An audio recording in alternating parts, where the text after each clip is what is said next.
৪৭ দিনের মধ্যে যদি একটা খুনি ধরা না পড়ে তাহলে ওরা কি করছে? আসলে কি কিছু করছে?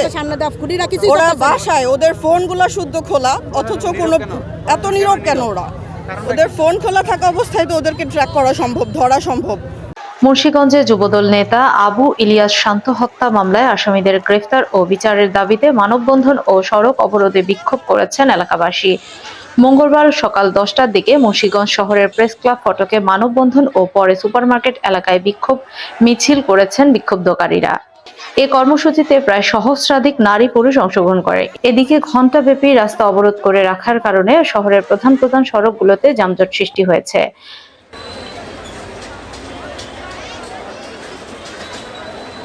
বিক্ষুব্ধকারীরা অভিযোগ করে বলেন, আর্থিক ও রাজনৈতিক অবস্থানে ঈর্ষান্বিত হয়ে প্রায় ১.৫ মাস আগে চিতুলিয়া বাজারে পরিকল্পিতভাবে হত্যা করা হয় সদর উপজেলা যুবদলের আহ্বায়ক ইলিয়াসকে। এ ঘটনায় হত্যা মামলা দায়ের করলেও আসামিদের এখনো পর্যন্ত গ্রেফতার করতে তৎপর নেই পুলিশ। এতে আসামিরা প্রকাশ্যে ঘুরে বেড়াচ্ছে। ২৪ ঘন্টার মধ্যে এজাহার নামী ৮ আসামিকে গ্রেফতার ও অতি বিলম্বে সর্বোচ্চ বিচার করতে হবে, অন্যথায় থানা ঘেরাওর হুঁশিয়ারি দিচ্ছি। পরে অবরোধ ছেড়ে একই দাবিতে শহরের বিভিন্ন সড়ক প্রদক্ষিণ করেন বিক্ষুব্ধকারীরা। শান্তর স্ত্রী শান্ত ইসলাম বলেন, এ হত্যাকারীদের আটকে জেলা বিএনপির নেতারা এগিয়ে না আসলে তিনি ও তার পরিবার বিএনপিকে বয়কট করবেন। ৪৭ দিনের মধ্যে যদি একটা খুনি ধরা না পড়ে তাহলে ওরা কি করছে? আসলে কি কিছু করছে? ওরা বাসায় ওদের ফোনগুলো শুদ্ধ খোলা, অথচ কোনো এত নীরব কেন ওরা?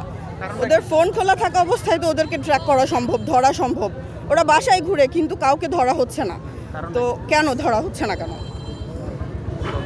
স্থানীয় প্রশাসককে শান্ত হত্যাকারীদের গ্রেফতারের দাবি তুলে এবং জেলা প্রশাসক ও পুলিশ সুপারকে স্মারকলিপি জমা দিবেন বলে জানিয়েছেন। প্রসঙ্গত, গেল ১ নভেম্বর মামলার আসামিদের সাথে স্পিড বোর্ডে করে ঢাকার উদ্দেশ্যে রওনা হয় যুবদল নেতা শান্ত। রাতে আসামিরা বাড়ির লোকজনকে জানায় শান্ত আহত হয়ে হাসপাতালে ভর্তি রয়েছেন। গুরুতর আহত অবস্থায় শান্তকে ঢাকার একটি হাসপাতালে ভর্তি করা হলে রাতেই তার মৃত্যু হয়। এ ঘটনায় নিহতের ছোট ভাই মামুন সরকার বাদী হয়ে এজাহার নামী সহ প্রায় ১৪ জনকে আসামি করে হত্যা মামলা দায়ের করেন। নিহত আবু ইলিয়াস শান্ত মুন্সিগঞ্জ সদর উপজেলার চরমশুরা এলাকার মৃত বোরহান সরকারের ছেলে।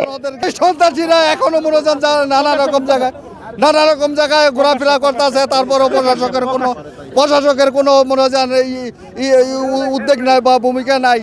আমি প্রশাসনের কাছে অনুরোধ, এখনো বারবার অনুরোধ জানাইতেছি, ওরা যেন ওই সন্ত্রাসী অতি তাড়াতাড়ি গ্রেপ্তার করা হোক।